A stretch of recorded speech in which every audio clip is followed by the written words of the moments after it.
Bien, señores, buenas tardes. Hoy viernes, como casi todos los viernes, estamos aquí para hacerles un programa informativo para ustedes. Hacía dos viernes que yo no estaba aquí por diversas circunstancias, teníamos otros programas que hacer, etcétera. Pero hoy no solamente venimos de nuevo, sino que venimos solos, porque hay tantas cosas de qué hablar, que no queremos distraernos en cosas que quizás no sean tan interesantes. Lo primero que yo quiero hacer es felicitar a la señora Raiza Lara, Raiza con I latina y con Z. Raiza Lara es una señora originaria de Baní, que es un ejemplo de persona que sabe hablar. Sabe hablar porque usa las palabras adecuadas, es inteligente y dice las cosas para que las personas las entiendan. Ustedes saben que hay muchos comunicadores que hablan para que no los entiendan. No, ella habla para que las entienda y es una estrella en eso. Por eso yo la felicito a ella y a Consuelo por haberla escogido a ella para que haga su programa a las 5:30 de la mañana los viernes, como han estado ocurriendo en los últimos tiempos. Esta mañana oímos decir que las autoridades militares de aquí habían dicho que habían devuelto en la frontera a 42,000 haitianos. Y precisamente oímos a Raiza diciendo, bueno, ¿y cuántos han entrado?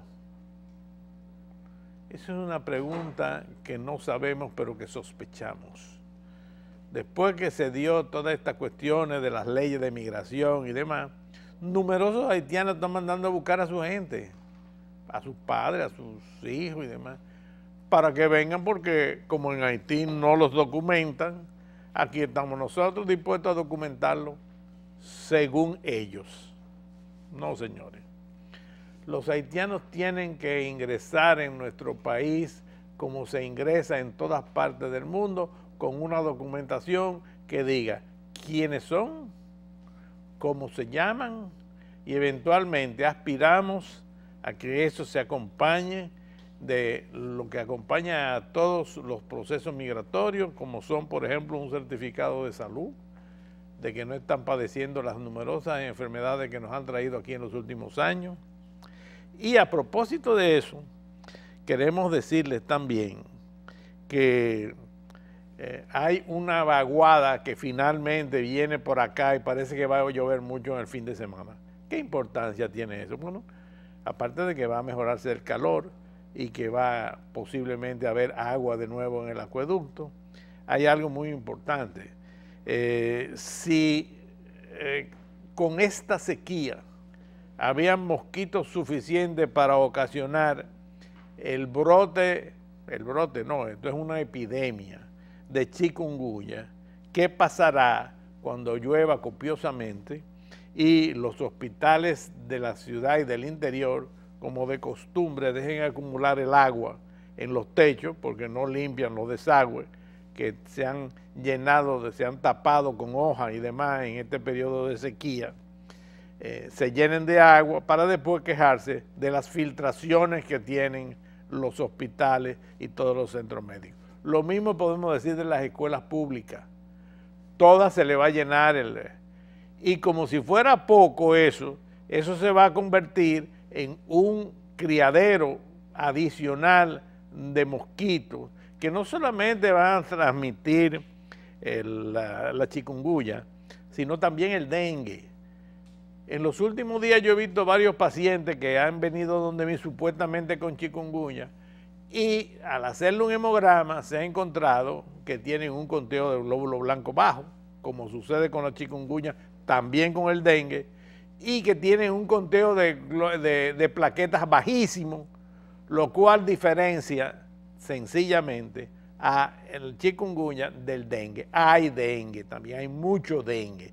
De manera que a los médicos, a las personas que se autodiagnostican, vayan donde alguien, donde un médico, y como aquí los pacientes son los que le tienen que decirle a veces a los médicos lo que tienen que hacer, les dicen, usted tiene ese chikungunya, sí, pero hágame un hemograma, y a lo mejor no sale chikungunya, sino que sale dengue, y el manejo es diferente. Además de eso, evitaremos que los mosquitos transmitan la filaria, que nos han traído los haitianos en los últimos años y que hoy en día, según las autoridades, que siempre son muy parcas en esto, nos han dicho que el 2% de la población dominicana está afectada de filaria. Por eso ya están apareciendo tanta gente por ahí con elefantiasis, mujeres con elefantiasis en la pierna, hombres con elefantiasis en el escroto, que era lo que antes llamaban quebrado, pero que eso no era ningún quebrado, eran personas que padecían de la filariasis. Además, el paludismo también se transmite por mosquitos, no por el mismo mosquito, sino por otro que se llama Anopheles, pero que también se cría en todos esos depósitos de agua. Y otra cosa muy importante, la educación no es solamente el 4%. La educación es el 4% para hacer escuelas, sino el 4% para informar a la gente a través de los medios que la basura es una fuente de contaminación de todo. No es solamente para que aprendan a leer y escribir, es para que aprendan a recoger la basura y que la gente no siga tirando la basura y siga viendo la misma asquerosidad que hay en todas partes, y que además exijan que se corrijan todas esas fracturas con charcos que hay en las aceras, en los contenes, en todas partes, que acumulan agua. Eso tiene que ser exigido por la población, porque si no nadie le pone caso. Los ayuntamientos no están por gastar ningún dinero, porque si dinero que gasten haciendo obras en los pueblos es dinero menos que va a haber para ellos cogerse los funcionarios de los ayuntamientos. Y obra pública tiene que ser informada, porque tampoco obra pública puede estar pendiente de todos los hoyos y todos los desperdicios de agua que se hacen por ahí, y además hablarle a la CAST y al Corazán, que es esa de Santiago y demás, que insistan en controlar las fugas de agua, porque no es posible que aquí en la ciudad capital no haya agua, y la ciudad capital en condiciones normales recibe el doble de la cantidad de agua por habitante que hay en todas las capitales del mundo. Aquí se están recibiendo 16 metros cúbicos de agua por segundo, que son el doble de lo que se necesita en las ciudades de todas partes del mundo. ¿Por qué?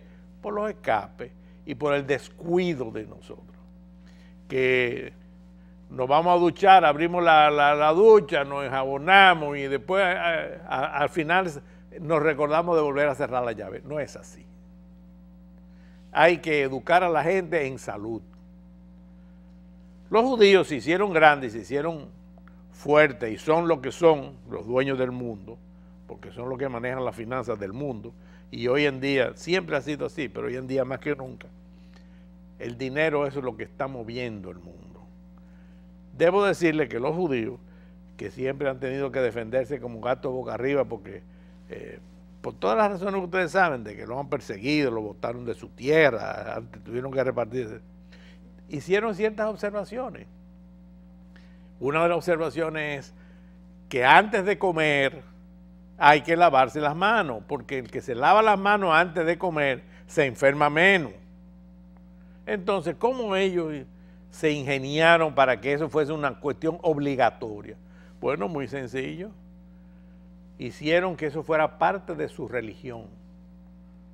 Y por eso todavía hoy en día, en la misa de los católicos romanos, de nosotros, los católicos romanos, antes de la comunión, antes de la consagración y de la comunión, el sacerdote se lava las manos.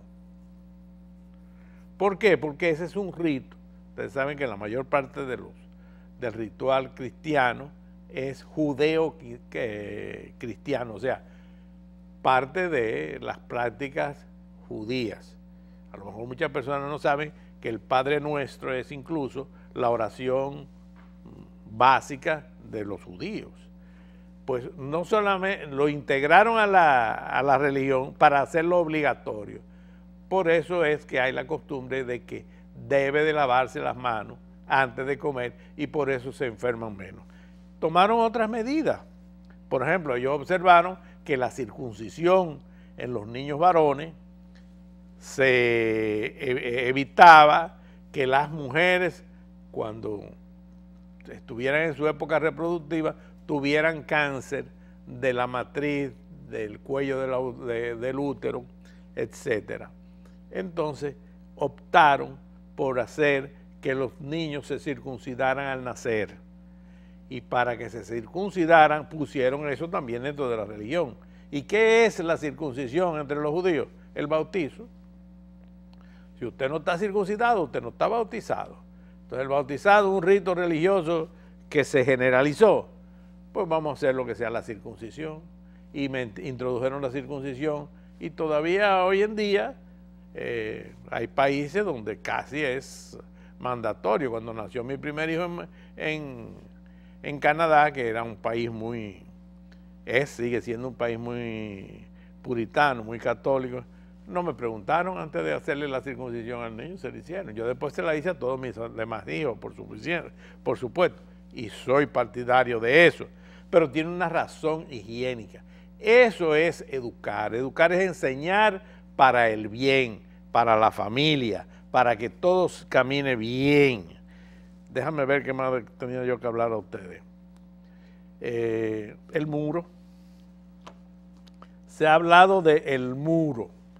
El muro más grande del mundo es la muralla china. Se hizo antes de Jesucristo. Porque en aquella época los países se aislaban de sus vecinos. Siempre los países han tenido problemas con sus vecinos. Se aislaban haciendo una muralla. Una muralla no es una cerquita de plomo. En China una muralla, bueno, todavía está y van los turistas a ver la muralla china. Para usted cruzar de un lado al otro en la muralla china, usted tiene que ser un mago. Entonces, ¿qué pasó? Bueno, pues aquí un señor que está muy bien intencionado dijo, no, aquí lo que hay que hacer es una muralla. No, aquí lo que hay que hacer es una separación de alguna forma entre nuestros vecinos y nosotros. ¿Por qué? Bueno, por dos razones. Primero, por razones sanitarias. Ellos son un país muy enfermo que continuamente nos está trayendo enfermedades. Segundo, para nosotros poder tener una economía propia y que ellos también la tengan. Esa frontera dominico-haitiana toda la vida ha servido nada más que para enriquecer gente en base a el contrabando, no solamente el contrabando de lo que se acostumbra a contrabandear, que son las bebidas alcohólicas, sino las armas, las drogas y las mercancías generales. Yo recuerdo una vez, yo tenía un programa se llamaba Ecología, Salud y Educación, tuvo 10 a 11 años en el aire, y en ese programa, pues yo sacaba cosas de todo el país. Ese programa lo tenía este servidor con Antonio Gil y Jesús Ferri Iglesias. Sacábamos un día un señor dueño de una ferretería que yo visité para que me mandara a arreglar una puerta eléctrica que no funcionaba bien, que yo era lo que la instalaba. Me pidió que por qué yo no iba, que si yo, le habían dicho que yo tenía una cámara que sacaba de noche. Y yo, bueno, no es que saca de noche, es una cámara buena que saca con poca luz. Me dijo, mira, lo que está pasando es que en la frontera de Jimaní, por ahí se cierra la frontera a las 7 de la noche. Y media hora después queda nada más un guardia, un oficial, que no era más que un sargento, y ahí hay una fila de patanas con distintas mercancías. Entonces, hay una ferretería que está trayendo todas las noches, todas las tardes, pasan después que se cierra la frontera, a 3,000 pesos por cada camión, 30 camiones llenos de mercancías, que son los que quiebran, que son los que vienen a suplir a eso. Y entonces yo le dije, bueno, entonces vamos a hacer una cosa. Él me dijo quién era la ferretería. me dice, ve allá, sácalo, y entonces tú dices eso para ver si de alguna manera logramos.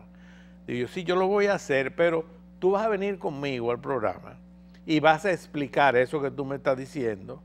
Me dice, no, pero yo no puedo. Digo, ¿por qué? Me dice, porque ellos son amigos míos.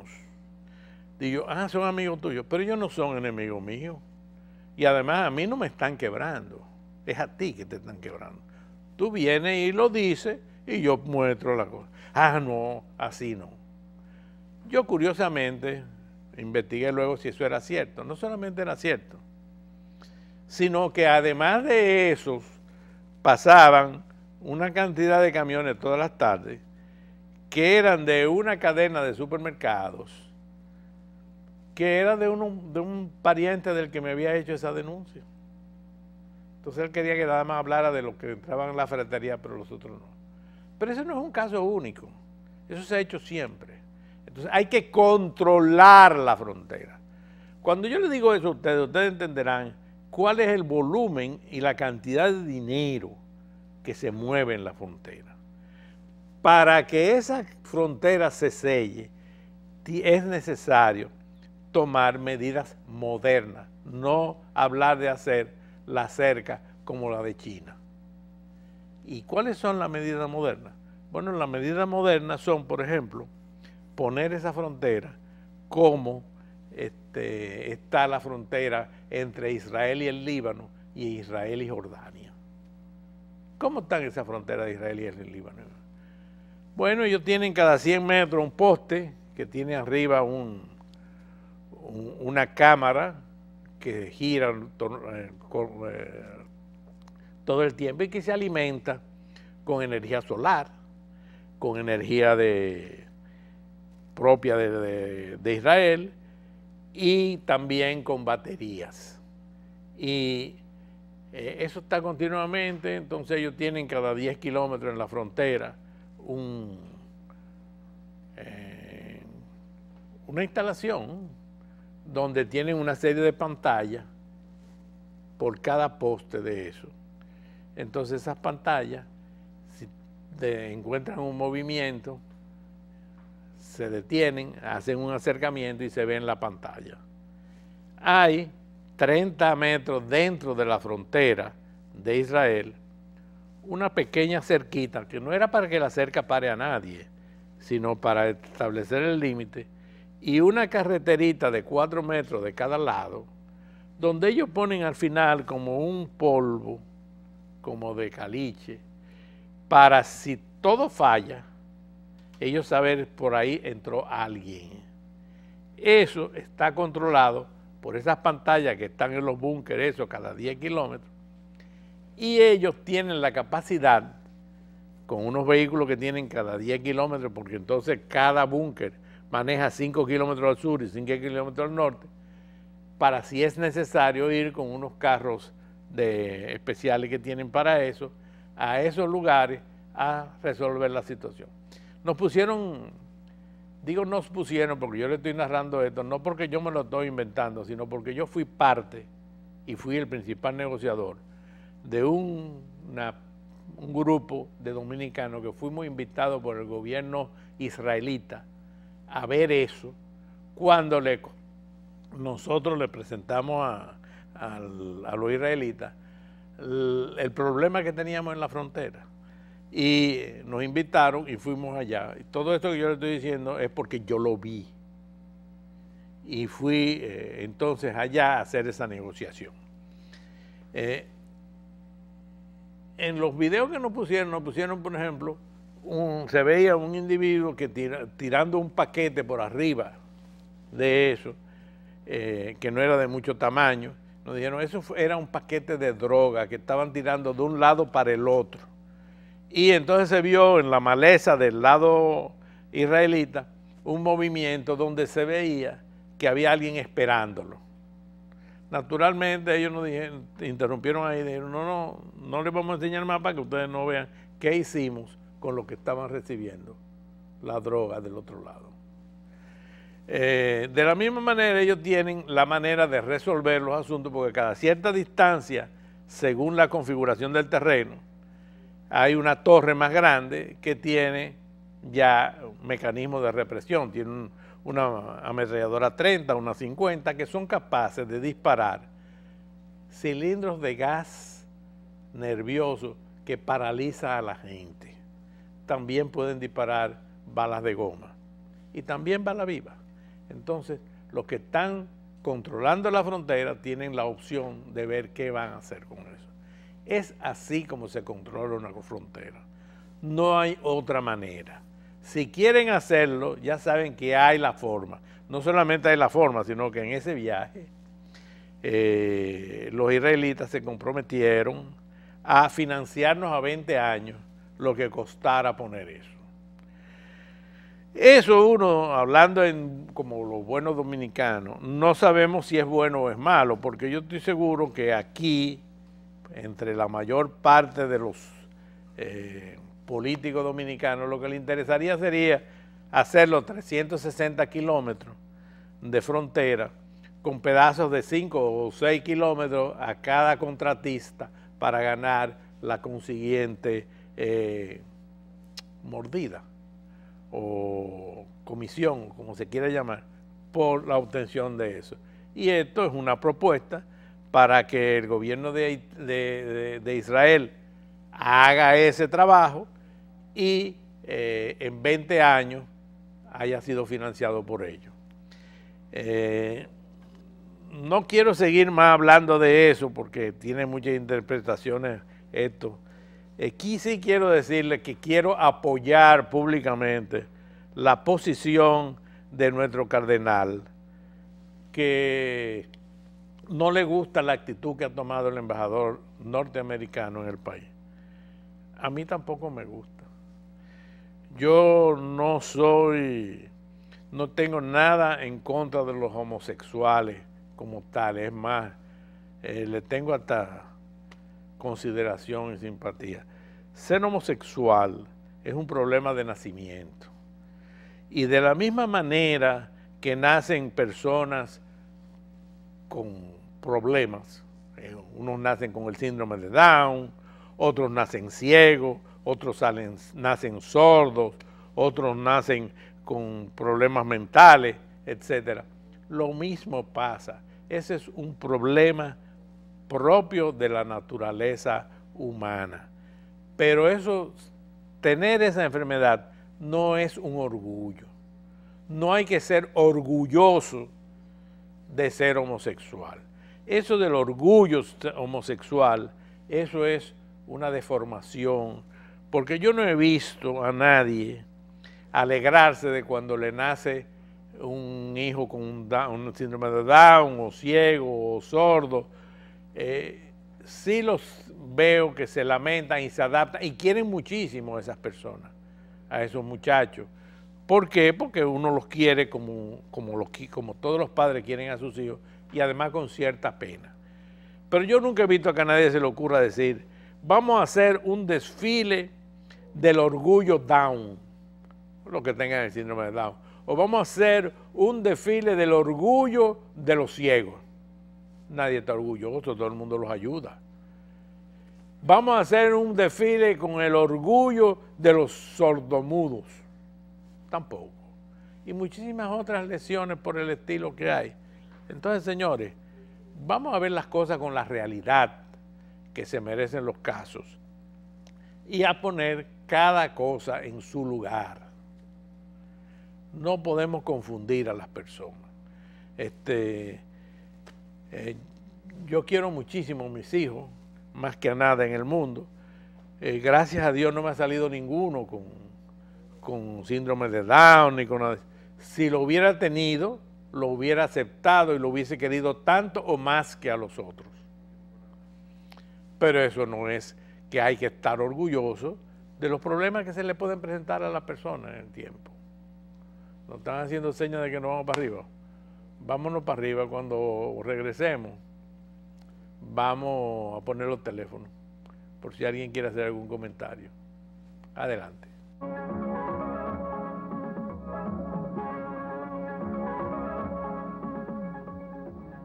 Bien, señores, aquí estamos de regreso. Le estamos poniendo el teléfono para si alguien quiere hacer alguna llamada, haciendo algún comentario sobre lo que yo dijimos, pues que lo haga. En lo que estábamos esperando el regreso a yo llamé a uno de los camarógrafos porque me había dicho que él creía que no era solo los mosquitos lo que transmitían, porque no era posible, porque no se ven muchos mosquitos como para que todo el mundo haya cogido la chikungunya. En eso, curiosamente, vino un mosquito de Egipto y se posó ahí en esa mesa y yo lo llamé para que lo viera. Estamos en un estudio de televisión con aire acondicionado. El aire acondicionado no le gusta mucho a los mosquitos. Y aquí estaba un mosquito, Aedes aegypti, tratando de ver cómo nos picaba a uno de nosotros. De manera que hay dudas, mucha gente, de si está o no transmitiéndose con los mosquitos o de otra forma directa. Yo le decía que puede ser que eventualmente aparezca alguna otra forma de transmisión. El paludismo se creyó durante muchos años que se transmitía nada más por la picada de los mosquitos, anófeles en ese caso. Pero cuando una vez se fueron muchos canadienses que habían venido aquí a la zona de Bávaro y se habían regresado a Canadá y allá les comenzó paludismo, porque tiene un periodo de incubación, pues en Canadá tomaron la medida de no permitir transfusiones de sangre de personas que fueran donantes de sangre de ninguna persona que hubiese venido a la República Dominicana durante 6 meses, porque se quedaba el hematozoario, que así que se llama lo que produce el paludismo, en la sangre, y con una transfusión de sangre se pegaba. Yo estoy seguro, aunque nadie me lo ha dicho, que durante el periodo de viremia, que se llama, o sea, cuando el virus, el mosquito pica con el virus del chikungunya a una persona, durante los próximos 3-4 días se desarrolla una viremia, o sea, el virus se reproduce dentro del cuerpo de la persona picada, ese virus circula dentro del cuerpo en la sangre, viremia, y en consecuencia el que coja una transfusión de sangre de una persona que esté en ese periodo con chikungunya también le va a dar chikungunya. Señores, tenemos una llamada telefónica que vamos a cogerla inmediatamente. Adelante con la llamada. Buenas tardes, doctor Armenteros. Buenas tardes. Doctor Armenteros. Dígame. Siempre lo oímos, lo admiramos y lo seguimos, pero desde hace muchos años, porque usted atendió a algunos de mis hijos como pediatra. Gracias. Pero quiero acordarle algo. Los israelitas aman su origen, su raza y sus costumbres. No temen a nada ni a nadie. Por eso actúan así. Sin embargo, habemos 1 millón de dominicanos que pensamos y nos gustaría actuar igual que ellos. Pero nos falta un líder que nos lleve a eso.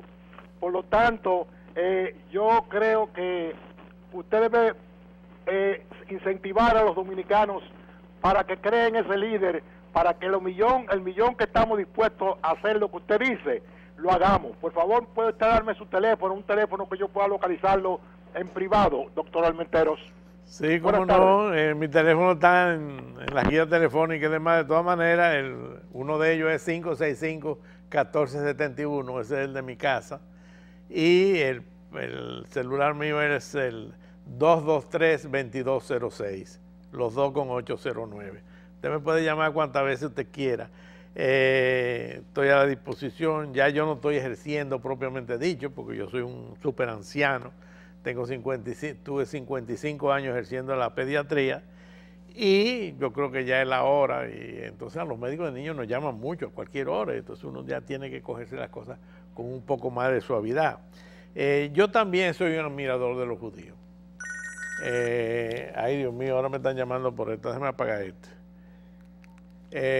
Y debo decirle que los judíos siempre se han sabido defender porque nunca le han tenido miedo a nadie.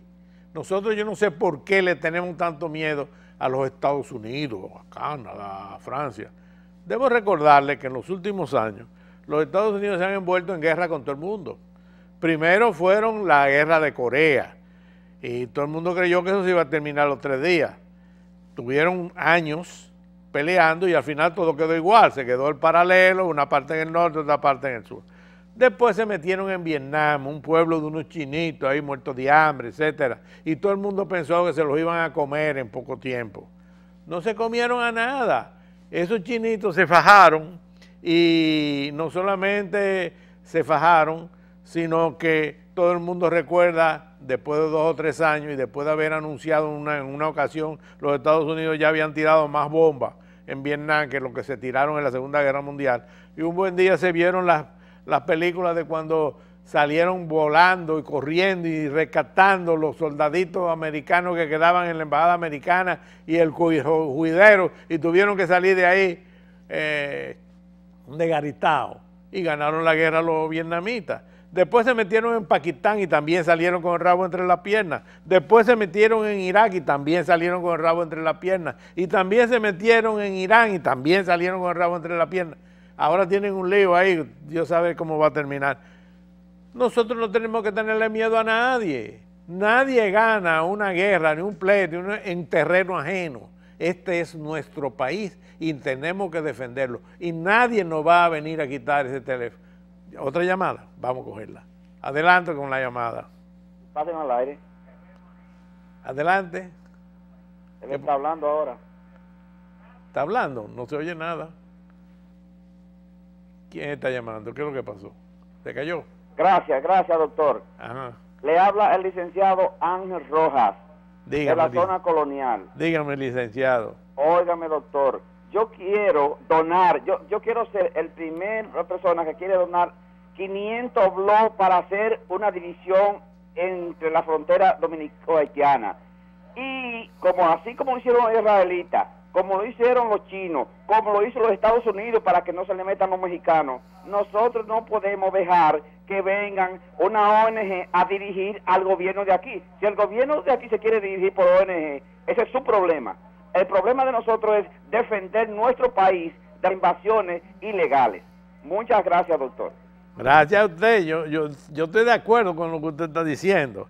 Lo que no sé si la mejor idea es hacer un muro de blog ahí, porque un muro de blog se tumba con una mandaria en 10 minutos. Hacen un boquete y pasan por ahí. Si en los Estados Unidos han hecho unas cercas altísimas y se le meten por debajo y le salen 2 kilómetros más adelante y salen dentro de una casita de un mexicano, y de ahí usted ve que todos los días abren la puerta y salen ahí un montón con un túnel que han hecho. Imagínese usted aquí, en un país donde se están llevando 2.800 sacos de carbón dominicano toda la semana, y donde se están llevando, si seguimos diciendo todo lo que se está llegando, eso va a ser la de nunca terminar. Señores, se nos acabó el tiempo. Este es el fin de semana. Piensen que ese es el solsticio de verano. El día más largo del año va a estar en este fin de semana, pero no solamente va a estar el día más largo del año, sino que va a estar muchas cosas novedosas para nosotros. Así que ya no tenemos que ir. Ya no puedo seguir hablando, señores. Hasta la semana que viene, si Dios quiere.